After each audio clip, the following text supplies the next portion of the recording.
मेरे चैनल में आपका स्वागत है। दोस्तों, आज मैं एक रोमांचक रहस्य फिल्म के बारे में बताने जा रहा हूं, जहां एक जोड़ा प्रमोशन को लेकर झगड़ता है। आगे क्या होता है, आपको जल्द ही पता चल जाएगा। फिल्म हमारी मुख्य नायिका एमिली से शुरू होती है, जो एक पार्टी में धूम्रपान कर रही होती है, जब उसका प्रेमी और हमारा मुख्य नायिका ल्यूक उसके पास जाता है और उससे कहता है, आओ, मैं तुम्हें किसी से मिलवाता हूं। वो एमिली को अपने चाचा और भाई से मिलवाता है। वे सभी एमिली से मिलकर बहुत खुश होते हैं और ल्यूक को जल्द से जल्द उससे शादी करने की सलाह देते हैं। ल्यूक अपनी प्रेमिका के बारे में इतनी तारीफ सुनकर बहुत खुश हुआ और वो उसे एक तरफ ले गया और शुरू हो गया। एमिली को पता चलता है कि ल्यूक उसके लिए एक अंगूठी लाया है। वो चौंक जाती है और उससे पूछती है कि क्या वो नशे में है। ल्यूक कहता है कि जब उसने इसे खरीदा था तब वो नशे में नहीं था। वो एमिली को प्रपोज करता है। वो इस समय खुश है। ल्यूक उसे अपने प्यार के बारे में बताता है। मैं तुमसे बहुत प्यार करता हूं और मैं अपना पूरा जीवन तुम्हारे साथ बिताना चाहता हूं। वे बिना किसी को बताए चले जाते हैं। वे अपने घर जाते हैं और सुबह सो जाते हैं। अलार्म की घंटी बजते ही वे दोनों जाग जाते हैं। एमिली सुबह बहुत खुश थी कि उसकी शादी होने वाली है, इसलिए उसने अपनी मां को मैसेज किया कि मेरी शादी हो रही है। वे दोनों ऑफिस के लिए तैयार होते हैं, घर से निकलते हैं और अलग अलग रास्तों से ऑफिस पहुंचते हैं। एमिली जाने से पहले अंगूठी उतार देती है, क्योंकि वो वैसे भी किसी के सामने अपने रिश्ते को नहीं खोलना चाहती थी। उनकी कंपनी की पॉलिसी के अनुसार वे कंपनी के लोगों को डेट नहीं कर सकते थे, इसलिए वे इस तरह से नियम तोड़ रहे थे। जब वे ऑफिस की लिफ्ट में मिलते हैं तो वे एक दूसरे से वीकेंड के बारे में पूछना शुरू कर देते हैं। ऑफिस जाने के बाद वे काम करना शुरू कर देते हैं। वे दोनों अपने बॉस को स्टॉक एक्सचेंज और अपने विश्लेषण के बारे में बताते हैं। एमिली किसी को बात करते हुए सुनती है कि ल्यूक कंपनी का नया पीएम बनने वाला है, इसलिए वो खुश होती है और ऑफिस में ल्यूक को यह खबर देती है। वे दोनों बहुत खुश हुए और घर पर मस्ती करते रहे। ल्यूक अपनी पदोन्नति से बहुत खुश था और एमिली उसकी खुशी से। वे दोनों ये भी तय करते हैं कि वे जल्द ही कंपनी के लोगों को अपने रिश्ते के बारे में बताएंगे। एमिली को रात में अपने सहकर्मी का फोन आता है। वो उसे मिलने के लिए बुलाता है और कहता है कि बहुत जरूरी काम है। एमिली उससे मिलने पहुंचती है। वो उसके बजाय अपने बॉस को देखकर हैरान हो जाती है। वो बॉस से अपने सहकर्मी के बारे में पूछती है और वो उसे बताता है कि वो घर जा चुका है। बॉस उससे उसके जीवन, शिक्षा और करियर के बारे में बात करना शुरू करता है। वो एमिली से कहता है कि पसीना बहाने से सफलता नहीं मिलती, बल्कि दिमाग लगाने और खेल के नियमों को समझकर खेलने से मिलती है। एमिली उसे समझ नहीं पाती, लेकिन वो बॉस था और वो उससे क्या कह सकती थी। बॉस उसे नया पीएम बनाता है, जो एमिली और ल्यूक के दिमाग में ल्यूक बनने जा रहा है। जब एमिली घर जाती है तो ल्यूक उसका इंतजार कर रहा होता है। वो एमिली से पूछता है। इस समय उसके सहकर्मी ने उसे कॉल किया। एमिली उसे बताती है कि ये उसका सहकर्मी नहीं बल्कि बॉस था। ल्यूक अधिकार जताता है और उससे पूछता है कि उसने उसे रात में क्यों कॉल किया। क्या वो तुम्हारे साथ बुरा व्यवहार कर रहा है? क्या उसने तुम्हें छुआ नहीं? एमिली उसे बताती है कि ऐसा कुछ नहीं था। उसने उसे कंपनी का नया पीएम बनाया है। उसे ल्यूक से बहुत अफसोस हुआ और उसने उससे माफी भी मांगी, लेकिन ल्यूक उसे दिलासा देता है कि उसे अफसोस नहीं करना चाहिए। वो उसके लिए बहुत खुश है। जब वे सुबह दफ्तर जाते हैं तो कई लोग उससे जलते हैं और कुछ पुरुष इस बात से खुश नहीं थे कि उसे एक महिला के अधीन काम करना पड़ रहा है। दफ्तर से फ्री होकर एमिली दफ्तर से बाहर निकलती है और उसकी मां उसे फोन करती है। वो उसे उसकी सगाई की बधाई देती है, जिसमें एमिली उससे कहती है कि इस बारे में किसी को बताने की जरूरत नहीं है, क्योंकि मुझे अभी अभी प्रमोशन मिला है। अगर दफ्तर में किसी को इस बारे में पता चल गया तो सब बर्बाद हो जाएगा। मां खुश है कि एमिली की जिंदगी में सब कुछ ठीक चल रहा है, इसलिए उसे एक के बाद एक अच्छी खबर मिल रही थी। जब एमिली घर आती है तो ल्यूक घर पर नहीं होता, जिस पर वो ल्यूक को फोन करती है, लेकिन उसका नंबर भी बंद था। वो जानती थी कि वो उसे कहां पाएगा, इसलिए वो उसके पीछे पीछे चली गई। ल्यूक कैफे में शराब पी रहा था। एमिली उससे कहती है कि तुम मेरे साथ नहीं पियोगे। वो जानती थी कि ल्यूक इस बात से परेशान है कि उसे प्रमोशन नहीं मिला, इसलिए उसने उसे हर तरह से दिलासा देने की कोशिश की। ल्यूक उससे फिर पूछता है कि क्या बॉस ने कल रात कुछ ऐसा किया जिस पर एमिली को बुरा लगा। वो उससे कहती है कि अगर ऐसा हुआ होता तो मैं तुम्हें बता देती। वो ल्यूक से कहती है कि मैं तुम्हारी प्रमोशन में मदद करूंगी। ल्यूक मना कर देता है। ल्यूक उसे मना कर देता है। मुझे किसी की मदद की जरूरत नहीं है, मैं खुद कुछ कर लूंगा। लेकिन एमिली चाहती थी कि उसकी प्रमोशन हो ताकि वो इस डिप्रेशन से बाहर निकल सके। ल्यूक दिन रात मेहनत कर रहा था और एमिली भी देर रात तक उसकी पूरी मदद कर रही थी। तो एमिली उस रिपोर्ट को अपने बॉस के साथ शेयर करती है, लेकिन बॉस कहता है कि ल्यूक का विश्लेषण पूरी तरह से गलत है।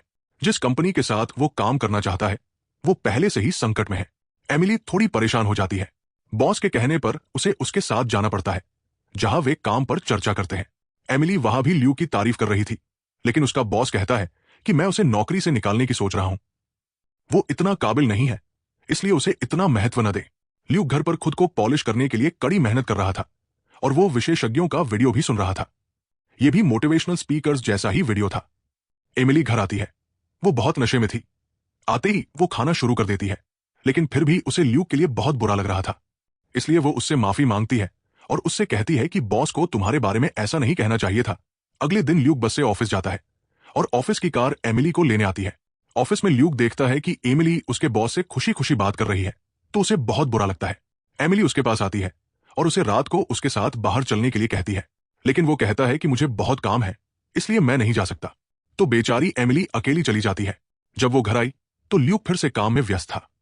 एमिली उसके लिए खाना लाती है, लेकिन वो मना कर देता है।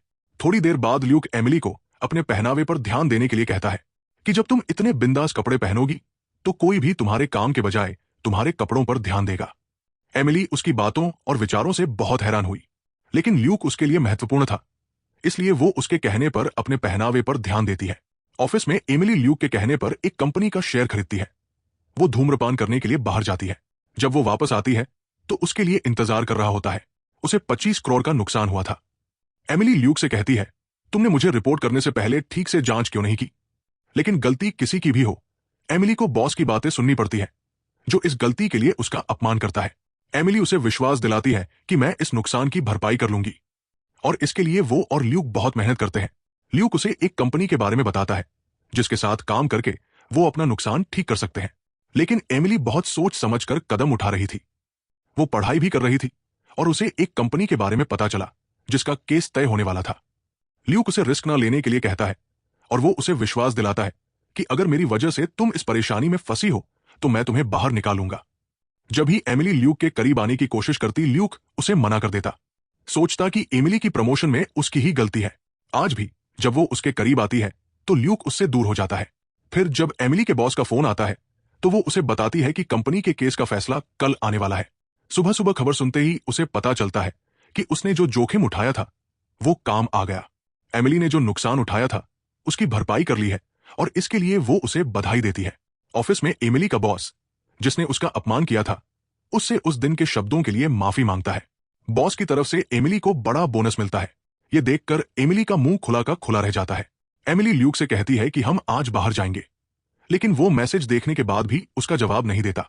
एमिली के बॉस और सहकर्मी उसे बाहर जाने के लिए कहते हैं तो वो मान जाती है। जब ल्यूक को उसकी परवाह नहीं थी तो अब वो उसकी वजह से अपने सहकर्मियों को क्यों परेशान करेगी? ल्यूक को गुस्सा आता है, इसलिए रात को एमिली के घर आते ही वो उस पर गुस्सा करना शुरू कर देता है। इसी दौरान उसकी नजर एमिली के चेक पर पड़ती है जो आज बॉस ने उसे दिया था। एमिली उसके करीब आती है तो वो उसे फिर से मना कर देता है, जिस पर नशे में धुत एमिली उससे कहती है कि वो उससे वादा करती है कि अगर वो उसे खुश कर देगा तो वो उसका प्रमोशन करवा देगी। ल्यूक के मना करने पर एमिली उसे लूजर कहती है, जिस पर ल्यूक उसे कहता है कि वो बदमाश है। बॉस तुम्हें पैसे दिखाता है, इसलिए तुम उसके साथ जाने के लिए तैयार हो जाती हो।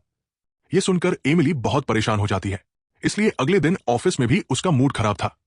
ऑफिस में एमिली के सहकर्मी रात को उसकी पार्टी के बारे में बात कर रहे थे। ये सब सुनकर ल्यूक और भी ज्यादा गुस्सा हो जाता है।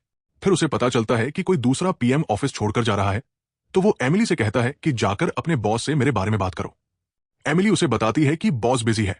वो जानती थी कि बॉस ल्यूक को कभी प्रमोशन नहीं देगा, पर वो उसे ये बात सीधे तौर पर नहीं बता सकती थी।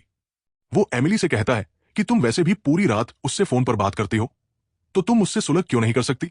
एमिली उसे बताती है कि बॉस तुम्हें पसंद नहीं करता। तुम्हारा नाम सुनकर वो गुस्सा हो जाता है, इसलिए तुम किसी दूसरी फर्म में जॉब कर लो। ल्यूक उसकी बात सुनने और समझने के मूड में नहीं था। वो बॉस के पास गया और उसके सामने खुद की तारीफ करने लगा कि मैं तुम्हें भगवान मानता हूं, इसलिए मैं चाहता हूं कि तुम मुझे एक मौका दो। वो भी बॉस के सामने घुटने टेक देता है, पर उसे नहीं पता था कि ऐसी प्रमोशन ऐसे नहीं मिल रही है। इसके लिए उसे खुद को साबित करना होगा। बॉस उसे अपने नए पीएम से मिलवाता है, जिसे वो दूसरी कंपनी से लाया था, और वो बहुत काबिल था। ल्यूक बहुत परेशान हो जाता है और बाहर चला जाता है। जब वो घर आता है तो एमिली उससे कहती है कि मैंने तुम्हारे लिए एक कंपनी में नौकरी ढूंढी है, पर वो उसकी बात नहीं सुनता। तभी एमिली की मां का फोन आता है। वो कहती है कि मैंने और तुम्हारे पापा ने तुम दोनों के लिए एक सरप्राइज रखा है। तुम्हारी सगाई की पार्टी 2 दिन में है। एमिली अपनी मां से लड़ने लगती है, इसीलिए तुमने मुझसे पूछे बिना पार्टी रख ली। ल्यूक ने अभी तक अपने माता पिता को भी नहीं बताया है, वो बता रही थी। अपनी माँ से बात करते हुए जब ल्यूक कुछ ढूंढने लगता है जो उसे नहीं मिलता, तो वो एमिली पर गुस्सा हो जाता है। एमिली को बॉस का फोन आता है, तो ल्यूक एमिली से कहता है कि वो फोन न उठाए। वो शायद दूसरे पुरुष कर्मचारियों को ऐसे फोन नहीं करता। वो तुम्हारा फायदा उठाना चाहता है और तुम उसे अपना फायदा उठाने दे रही हो। एमिली उससे कहती है कि अगर कोई मेरा फायदा उठाना चाहता है तो वो तुम हो। वो तुम्हें नौकरी से निकालने वाला था क्योंकि उसे लगता है कि तुम इस नौकरी के लायक नहीं हो। यह सुनकर ल्यूक परेशान हो जाता है और घर से निकल जाता है। वो पूरी रात वापस नहीं आता है और अगले दिन वो ऑफिस भी नहीं आता है। ऐसे में एमिली उन्हें बताती है कि वो बीमार है। वो उसे बार बार कॉल करने की कोशिश कर रही थी, लेकिन उसका नंबर लगातार बंद आ रहा था। अगले दिन एमिली उसे फिर से कॉल करने की कोशिश करती है, लेकिन उसका नंबर अभी भी बंद था। एमिली उसे बताती है कि कल हमारी सगाई की पार्टी है, आपको जल्द से जल्द उससे संपर्क करना चाहिए। वो ल्यूक से कहती है कि तुम सही थे, मैं अब घर पर बॉस का फोन नहीं उठाऊंगी। वो तुम्हारे साथ गलत कर रहा था, मुझे समझ जाना चाहिए था। बस एक बार मुझसे बात कर लो। अगले दिन बॉस ल्यूक के बारे में पूछता है, तो एमिली उसे बताती है कि वो बीमार है। जब वो देखती है कि ल्यूक ऑफिस आ गया है, तो वो उसके मीटिंग रूम में आता है और कॉफी बनाने लगता है। तभी कोई उसे ऐसा करने से मना करता है। वो गुस्सा हो जाता है। वो नशे में होने की वजह से होश में नहीं था। वो बॉस से कहता है कि तुम मुझे पसंद नहीं करती हो, लेकिन तुम्हें नहीं पता कि यहां सब तुम्हें पसंद नहीं करते। इसके साथ ही वो बॉस को अपने और एमिली के रिश्ते के बारे में बताता है कि तुम्हारी उभरती सितारा मेरे साथ 2 साल से सो रही है और उसने वादा किया था कि अगर मैं उसे खुश कर दूंगा तो वो मुझे प्रमोशन दिलवा देगी। जब ल्यूक वहां से चला जाता है तो एमिली भी उसे फोन करके कहती है, जो करना है करो, लेकिन मेरा करियर बर्बाद मत करो। ल्यूक ने फोन किस पर बंद किया था? एमिली उससे कहती है कि अगर तुम्हें ब्रेकअप करना है तो आकर कर लो, कायरों की तरह मत छुपना। वो सगाई की पार्टी में पहुंची और ल्यूक वहां था। वो दोनों सबके सामने लड़ने लगते हैं। ल्यूक सबके सामने कहता है कि वो अपने बॉस के साथ सोती है, इसलिए उसे प्रमोशन मिला है। एमिली उसकी बकवास बर्दाश्त नहीं कर पाती, इसलिए वो उसके सिर पर बोतल मार देती है, जिसके बाद ल्यूक उसके पीछे जाता है और उसे बुरा भला कहने लगता है। वो अभी यही कह रहा था कि तुम्हें तुम्हारी खूबसूरती की वजह से नौकरी मिली है। एमिली को बहुत बुरा लगता है कि ल्यूक की सोच इतनी खराब है और वो अभी भी नहीं जानती थी। वो उससे कहती है कि तुम इस बात को हैंडल नहीं कर सकते कि मैं तुमसे ज्यादा काबिल हूं। ल्यूक बहुत गुस्से में था, इसलिए तुम उसके साथ गलत व्यवहार करने लगते हो, जिससे एमिली के चेहरे और हाथ पर काफी चोट लग जाती है। एमिली अगले दिन ऑफिस जाती है और झूठी कहानी बनाकर बॉस को बताती है कि वो काफी समय से मेरे पीछे पड़ा था। मैं उसे इग्नोर करती थी, इसलिए उसने मेरा करियर बर्बाद करने की कोशिश की। बॉस उससे कहता है कि तुम्हें बहुत आगे जाना है, इस मामले को भूल जाओ, हम इससे निपट लेंगे, तुम अपने काम पर ध्यान दो। बॉस कहता है कि इतने ड्रामे के बाद उसे कोई नौकरी नहीं देगा, इसलिए तुम सिर्फ अपने बारे में सोचो। जब एमिली घर आई तो ल्यूक वहां था। वो एमिली से कहता है कि मैं घर से जा रहा हूं, आज रात मेरी शिकागो की फ्लाइट है, जहां मैं किसी के साथ पार्टनरशिप में बिजनेस शुरू करूंगा। एमिली उससे कहती है कि तुमने मुझसे जो कुछ भी कहा और मेरे साथ किया, उसके लिए माफी मांगो। ल्यूक को उसकी बात पर यकीन नहीं हुआ तो एमिली ने चाकू लिया और उसे काट दिया और बोली, मुझसे माफी मांगो। ल्यूक को उसके खून से माफी मांगनी होगी। अपने घाव से बाहर आकर ल्यूक को अब एहसास हुआ कि उसने एमिली के साथ गलत किया है। वो रोने लगा और उससे माफी मांगने लगा कि मैं ऐसा नहीं था, मैंने डिप्रेशन की वजह से अपना दिमाग खो दिया था, मुझे माफ कर दो। सारी बात सुनकर एमिली उसके पास आती है। वो उसका चेहरा पकड़ती है और उसे अपना खून साफ करने और जाने के लिए कहती है। एमिली ने ल्यूक को दूसरा मौका नहीं दिया, क्योंकि ल्यूक जैसे लोग दूसरा मौका पाने के लायक नहीं है। ल्यूक केवल उदासी से एमिली को देखता है। वो जानता था कि ये उसकी और एमिली की आखिरी मुलाकात थी।